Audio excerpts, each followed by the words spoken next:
Antiguo Testamento. Ustedes saben que de aquel pueblo del Antiguo Testamento dice la palabra que era la iglesia, no la iglesia, el pueblo de aquel entonces, definido por el mismo Señor. Decía, ¿qué cosa del pueblo? A ver si alguno tiene idea de lo que puedo decir. ¿Qué decía? Entre cosas lindas y algunas no tan lindas. Por ejemplo, decía que el pueblo de Dios era rebelde y contradictor. ¿Usted se dio cuenta? ¿Qué definición fuerte, ¿no? Porque dice, tú sos un rebelde. ¿Y quién es el rebelde? El que el padre, por ejemplo, le dice, che, ¿podrás sacar la basura afuera? Y va y dice, no, sacala vos. ¿No vieron que a veces hay chicos que le contestan así a los padres? O esos chicos que uno mayor lo va a llamar la atención y le dice, mirá, fíjate si podés recoger el papel. Y el nene lo mira a la persona y dice, vos no sos mi papá. ¿Nunca vieron casos así? Es terrible, es lo más antipático, lo más antisocial, lo más difícil. Bueno, más allá tenía un retorno. ¿Dónde está Lucas? ¿Luquitas? Tenía un retorno lindo que ya no tengo. ¿Qué puede ser? De golpe se murió algo. Bueno, ya está, no te preocupes. Se ve que el de acá abajo no lo está apagado. Pero definía al pueblo como rebelde y contradictor. Bueno, en el pasaje que está en el libro de Números, allí habla y menciona algo determinado y dice en el capítulo 21, versículo 7, entonces el pueblo vino a Moisés y dijo, hemos pecado por haber hablado contra Jehová y contra ti. Ruega a Jehová que quite de nosotros estas serpientes. A causa de la rebeldía de ellos, Dios les había mandado unas serpientes que los mordían y la gente moría. Y Moisés oró por el pueblo y Jehová dijo a Moisés, hazte una serpiente ardiente y ponla sobre un asta, y cualquiera que fuere mordido y mirare a ella, vivirá. Y Moisés hizo una serpiente de bronce y la puso sobre un asta, y cuando alguna serpiente mordía a alguno, miraba a la serpiente de bronce y vivía.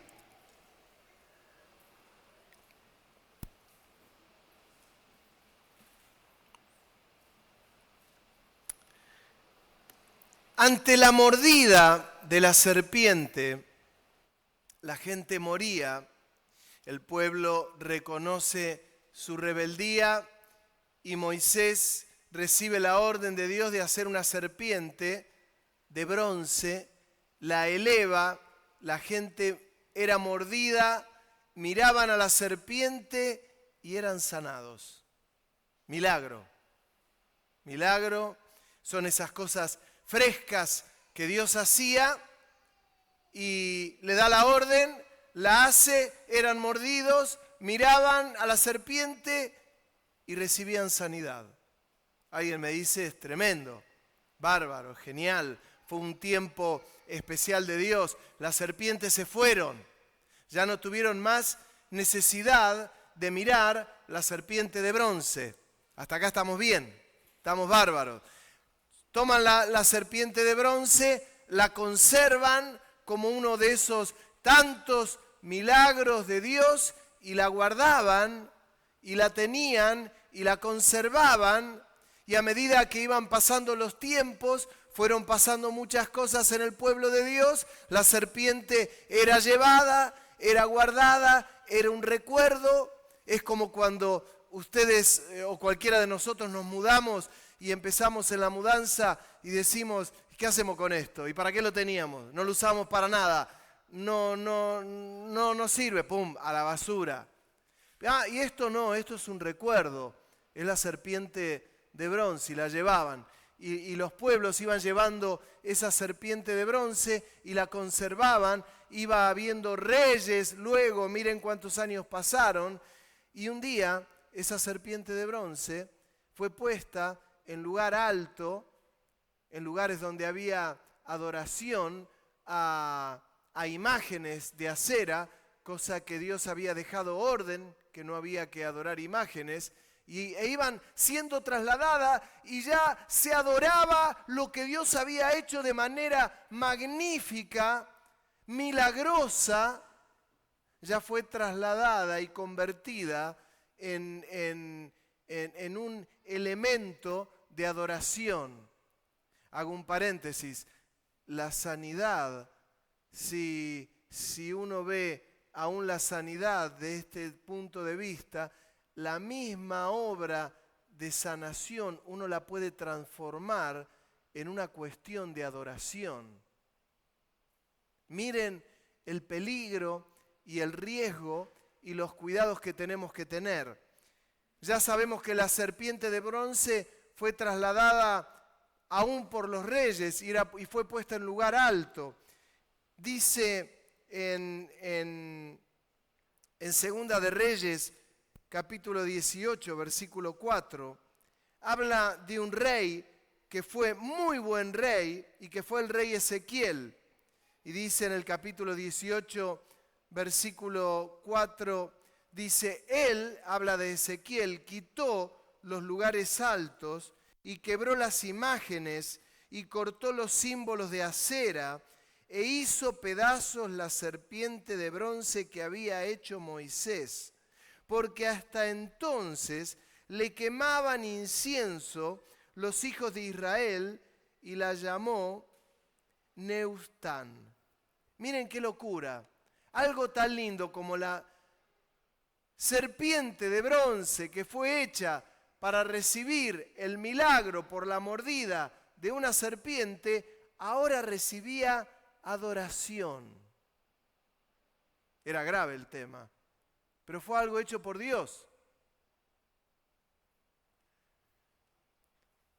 Uno de los grandes motivos y una de las grandes diferencias que hay con la Iglesia Católica justamente es el problema de las imágenes. Yo tuve la oportunidad de hablar varias veces, aún con curas, con sacerdotes, sobre el tema de las imágenes. Bueno, no, pero que es una cuestión simbólica. Bueno, pero que ustedes tienen que romper con lo simbólico. La iglesia no tiene que haber nada de ser posible. Y miren que ahora voy a hablar en un ratito de la cruz. Claro que tiene que haber una cruz en una iglesia.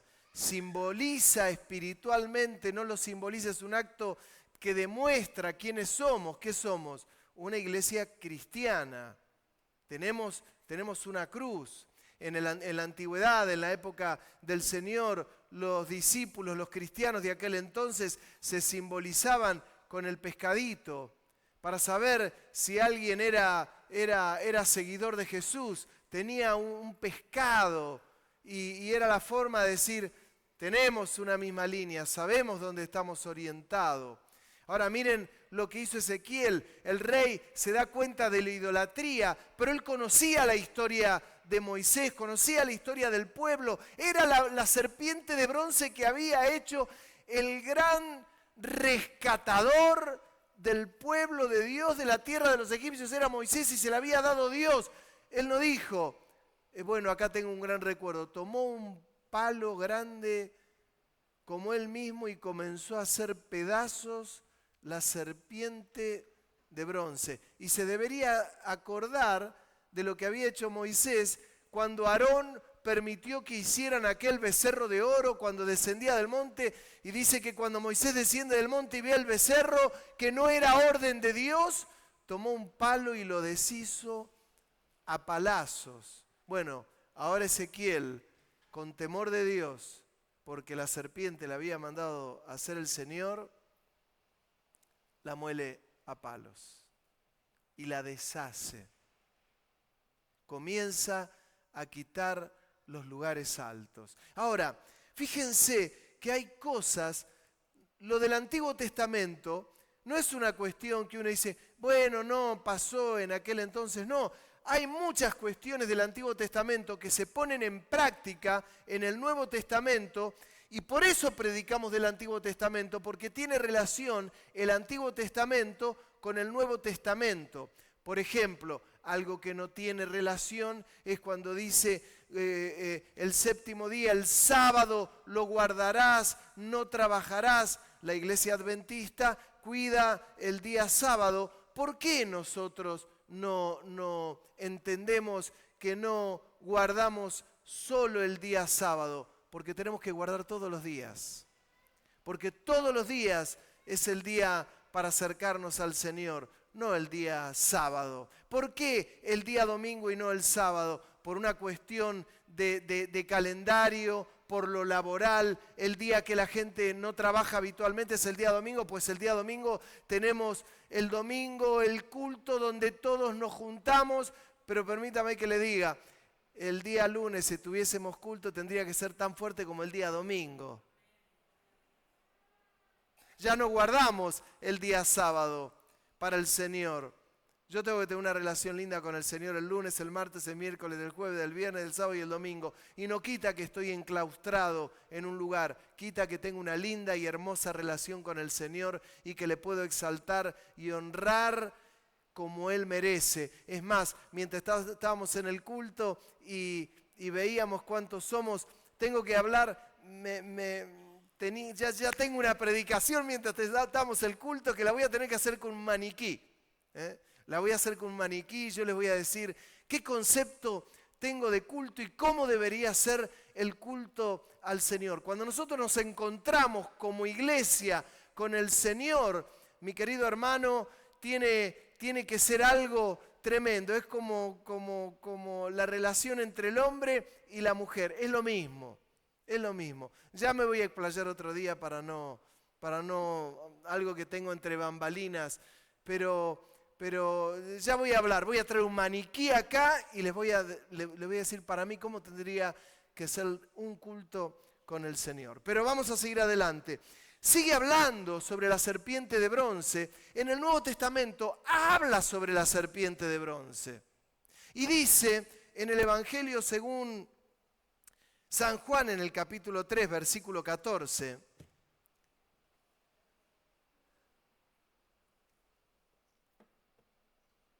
Dice, y como Moisés levantó la serpiente en el desierto, así es necesario que el Hijo del Hombre sea levantado para que todo aquel que en él cree no se pierda, mas tenga vida eterna. ¿Amén? Bueno, ¿qué es lo que dice acá? Dice que así como Moisés levantó la serpiente, es necesario que el Hijo del Hombre sea levantado. Y dice, para que todo aquel que en él cree, todo aquel que en él a él mira, todo aquel que él lo recibe, lo conoce, tenga salvación. Habló del Antiguo Testamento, habló de la serpiente. Ahora, le quiero decir algo. Nosotros corremos riesgos de tener guardada la serpiente de bronce como una cuestión simbólica.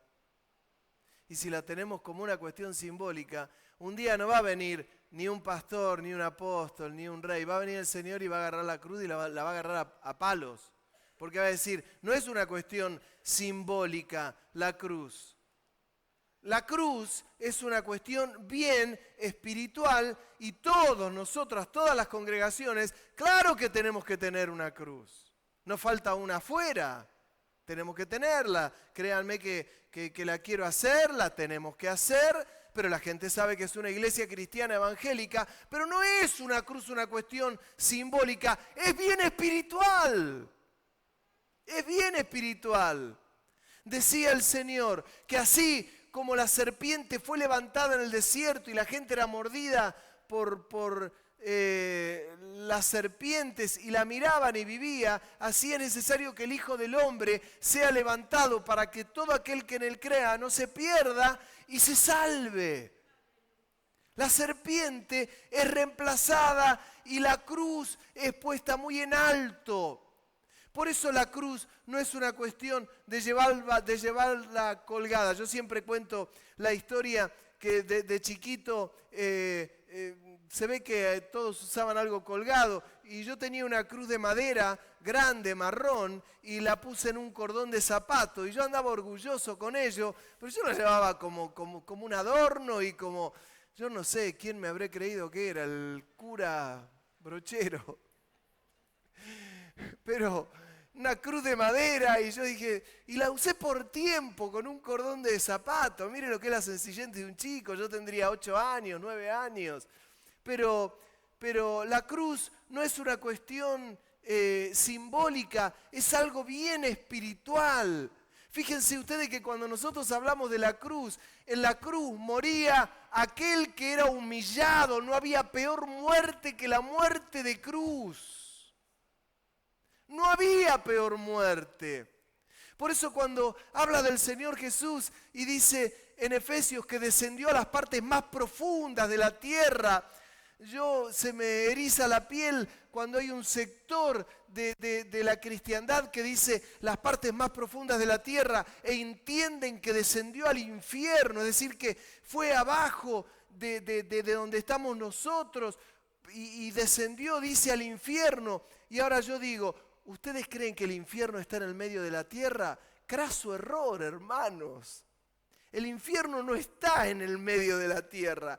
El infierno es un lugar netamente espiritual y que ni siquiera está en el centro de la tierra como algunos creen. Hay algunos que han querido hacer estudios y han querido perforar, se les rompieron las máquinas y dice, no, pero es verdad que hay temperatura en el centro de la tierra. Claro que hay temperatura, lo que no significa que es el infierno. El infierno es una cuestión netamente espiritual.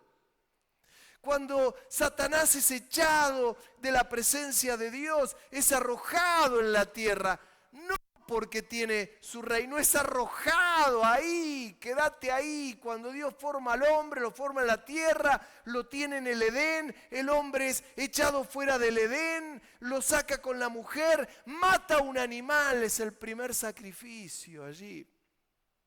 Y le da pieles al hombre y lo viste.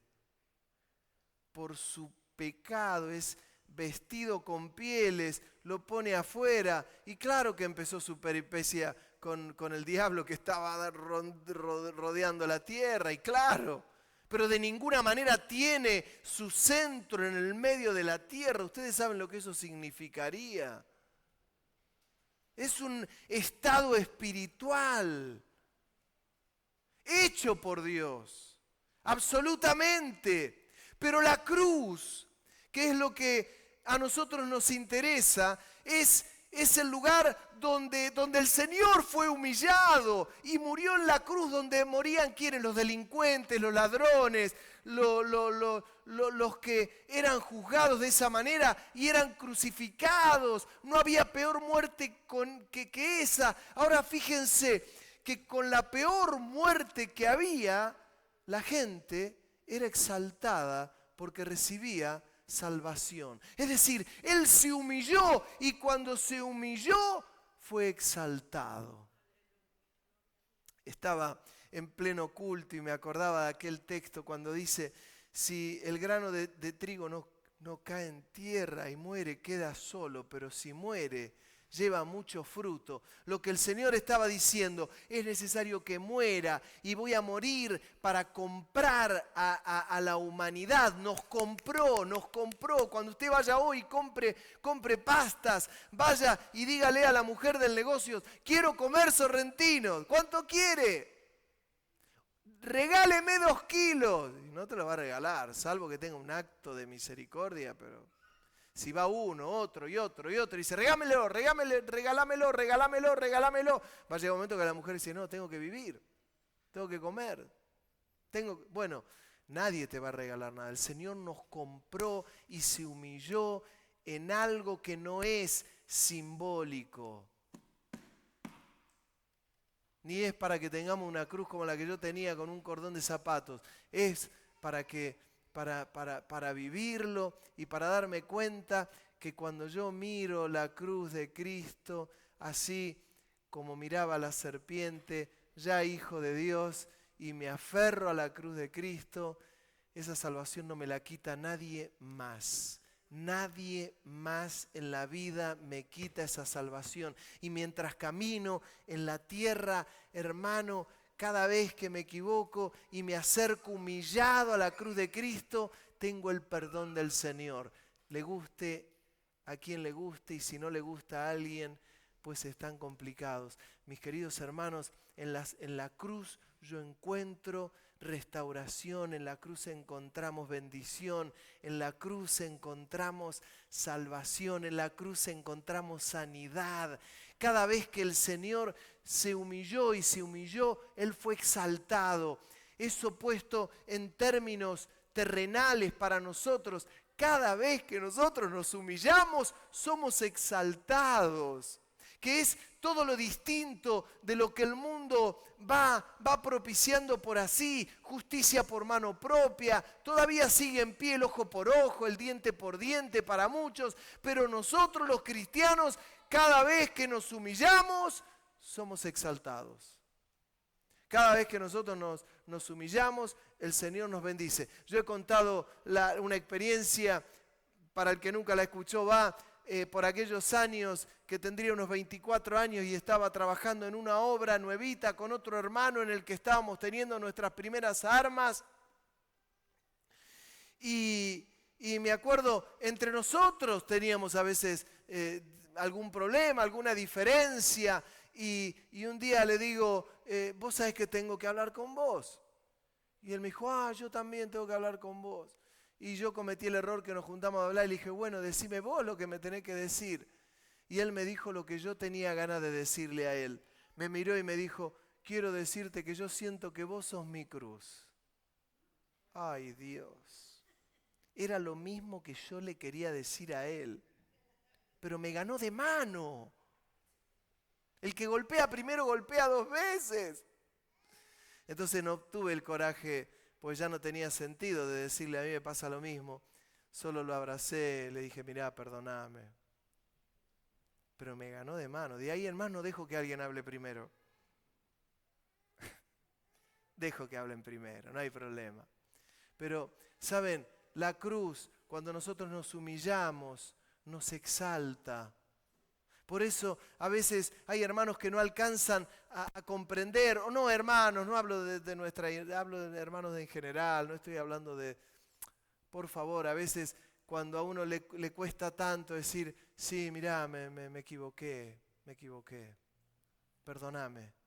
¿Cómo cuesta eso? ¿Saben por qué cuestan? Porque eso es la humillación. Y el espíritu de las Escrituras, ya dado por el mismo Señor Jesús, es que el que se humilla será exaltado. Él mismo lo demuestra. Lo demuestra cuando está frente a Pilato y Pilato le dice, no tenés nada para decir. No tenés nada para decir con las acusaciones de estos. Y no es que el Señor dijo, no, mirá, no tengo nada, viste, yo sé lo que hago. No abrió la boca. Piensa en esto. No abrió la boca. Es tremendo. De Yapa, sus amigos, sus discípulos, con los que estuvo 3 años y medio, nos encontramos que él le dijo, hoy ustedes se van a escandalizar de mí. Man, no, Señor, prediqué el miércoles sobre esto. No nos vamos a escandalizar. No te voy a negar nunca. Antes que el gallo cante, Pedro, querido, amado, amigo, me vas a negar 3 veces. No va a ocurrir eso. Y le negó. No tengas miedo si tenés que ser a veces humillado. Menos si tenés que pedir perdón por algo que no hiciste. Menos. Tranquilo. Siempre el espíritu de las Escrituras es este. Es la línea que marcó el Señor. No quería decir que no era autoridad, no tenía autoridad. No quería decir que era bueno, no, un hombre sin carácter. No. El Señor fue un hombre con carácter. Cuando vio que en el templo era una casa de cambistas, tomó un látigo, tiró abajo las monedas, tiró abajo todo, esparció las palomas y con carácter golpeó el lugar y dijo: han transformado este lugar en un lugar de comercio. Y los cambistas no pudieron hacerle nada. No relata nada más las Escrituras. No hagamos una lectura rara ni incorrecta. Pero el Señor no se fue del templo corriendo. Les dio vuelta a las mesas y no hubo quien le diga algo. ¿Se entiende? No era un sin carácter. Lo tenía. Pero cuando tuvo que humillarse ante la cruz, no lo dudó un segundo. No lo dudó. No le tengamos miedo a la cruz. Yo pensaba y relacionaba que un día, así como se levantó el rey Ezequías y tuvo que deshacer a palos la serpiente de bronce, no es la cruz en sí misma la que tiene que ser adorada. La cruz es lo que espiritualmente nos simboliza a nosotros los cristianos y tenemos que llevarla bien adentro. Pero el merecedor de toda gloria, toda exaltación, nunca ha de ser una cruz, nunca ha de ser una silla, nunca ha de ser un piso, nunca ha de ser el conjunto de bafles, de instrumentos, de cuestiones de tecnología. Mire lo que es la tecnología, sino que el secreto de culto es el Rey de Reyes y Señor de Señores. Y si tengo ganas de alabar al Señor, no tengo ganas de alabar al Señor, saco ganas de donde no tengo, porque el Rey de Reyes vino y está en este lugar y merece toda exaltación, toda alabanza, toda adoración. No, pero tengo miles de problemas, los dejé allá afuera en la puerta y vine acá totalmente virgen a alabar al Señor, a glorificar su nombre, a honrarle porque es el Rey, porque vino a este lugar, porque merece ser amado. Y todos mis problemas los dejé allá afuera y posiblemente cuando me vaya, posiblemente hasta dependa de mí si les quiere decir: vengan conmigo de nuevo. O les digo: quédate ahí y que el pastor se lo lleve a algún otro lugar, o que queden ahí archivados. ¿Saben las veces que nosotros con Martín y con Carla, yo llego o ellos bajan y encontramos todo acá adelante por la estructura que tiene y por la ubicación lleno de papeles? ¿Por qué? Porque el viento va recogiendo y lleva el viento y la misma onda hace un recoveco y nos los deposita ahí al lado del portón. Y yo voy, llego y lo junto y ellos lo juntan y es permanente. Es permanente. Y uno dice: pero son papeles viejos. No, son nuevos. ¿Y qué tenemos que poner? ¿Una reja de lado afuera? No, qué reja. Detesto las rejas. Está genial, está hermoso. El edificio está lindo. Habrá que seguir levantando los papeles.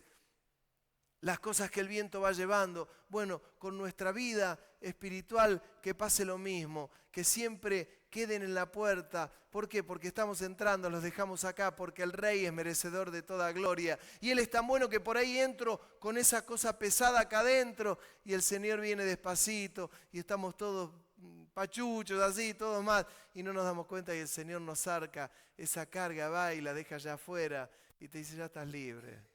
Pero quédate libre. Quédate libre, sé libre, viví la cruz de otra manera, que no tenga que pasar lo del rey Ezequías, que un día no tenga que venir el Señor y que diga: caramba, ¿qué hicieron de la cruz? Por eso, cuando uno se enfrenta en iglesias donde está lleno de imágenes y lleno de cosas, ¿y qué es idolatría? La idolatría tan condenada por las Escrituras. Pero el Señor no me manda a agarrar un palo y a moler a palos lo que ellos tienen. No, que cada uno haga exactamente lo que quiere. Yo no tengo que rendir cuentas por los demás, ni siquiera vos. Pero que la cruz sea una cuestión preciosa, que podamos humillarnos como se humilló el Señor, que el Señor se humilló y fue exaltado. Cuando yo me humillo, soy exaltado. Cuando yo le digo a mi hermano o al otro, digo, mirá, la verdad, discúlpame, estoy siendo exaltado. Ahora, que no te guste que los demás se humillen ante vos, que siempre sea un ida y vuelta, que sea como en el matrimonio, te amo, yo también te amo, uy, perdoname. Es un ida y vuelta permanente, es una situación preciosa, es una situación maravillosa, que por eso tanto habla del Nuevo Testamento, la relación entre el hombre y la mujer con la iglesia, con el Señor. Bueno, la cruz es el camino que nosotros siempre lo tenemos que tener por delante. Y la cruz no produce tristeza, la cruz produce alegría. Así como la serpiente producía sanidad, la cruz produce salvación, produce alegría, produce gozo, produce ternura, produce amor, produce tantas cosas lindas, productivas, me acerca al Señor.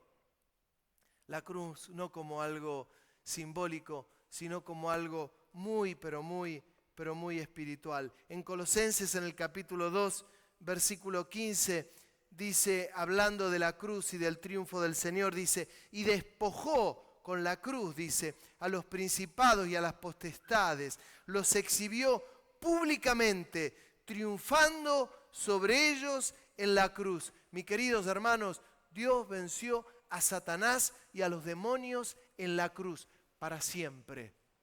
No habrá otra cruz. No habrá otra cruz. La venció. A los principados y a las potestades fueron vencidas en la cruz del Calvario. Lo único que nosotros tenemos que hacer es conocer, saber que el diablo maquina en forma permanente, porque ya fue vencido en la cruz del Calvario, pero sus maquinaciones no pueden triunfar sobre la luz que irradia la misma presencia de Dios. Ya fue vencido en la cruz. Ya fue vencido. ¿Para qué? Para que me tome de ella. Necesito victorias, necesito victorias, necesitamos triunfos, necesitamos saber que en el Señor somos más que vencedores, más que vencedores, más que vencedores. Si puede, diga conmigo, más que vencedores. Nos puede dar la victoria para que nos aferremos a Él. No importa si hace mucho que sos creyente, no importa si hace muchísimo que lo sos. Lo que tenés que saber que lo más lindo que a nosotros nos pasó fue la cruz. Y que cada vez que nosotros nos humillamos, somos exaltados. Aquella vez que mi amigo me dijo, la verdad que yo siento que vos sos mi cruz, lo más lindo que me pasó fue haberle pedido perdón y haberle pedido disculpas. Yo creo que eso fue lo más lindo, porque me relacionó con Él de otra manera. Y fue el Señor el que me bendijo. No tengas temor, no tengas temor.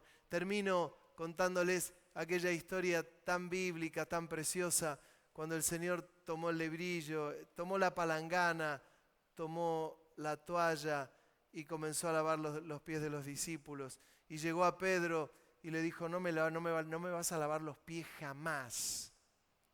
Y el Señor lo miró desde abajo y le dijo, es que si no te lavo los pies, no tenés parte conmigo. ¿Qué quiere decir esto? Es muy sencillo, hermano, sin humillación, no hay un montón de cosas que nos estamos perdiendo. No la hay. No se sorprenda si vengo pronto con una palangana y le vengo a lavar los pies, porque hace rato que tengo ganas. Tengo muchas ganas. Por las dudas, no venga con las medias agujereadas porque le va a dar vergüenza. Por las dudas, no me importa. Si no se lavó los pies no tengo ningún problema. Pero yo le voy a querer sacar los zapatos y me dice, no. Y yo le voy a decir, es bíblico. No. Pero usted no va a querer porque tiene las medias agujereadas. Ya me pasó una vez en un país, fui y yo quise, y un hermano, no, me dijo, no. Y después yo le dije, después del terminado el culto, le dije, pero ¿por qué, hermano, si eso es bíblico, pastor, tenía las medias agujereadas? Si la tiene agujereada, será parte de su humillación. Cósalas o tírelas y compre otras, es más fácil. Pero sabe, cuando uno se humilla y se aferra a la cruz, es lo más lindo que nos puede ocurrir. No en forma simbólica, sino en forma espiritual. Muy posiblemente el miércoles siga predicando sobre la cruz. Yo lo que sí quiero invitarte es que inclines tu cabeza unos momentos ahora. Aleluya. Y que pienses si en algo tenés que humillarte.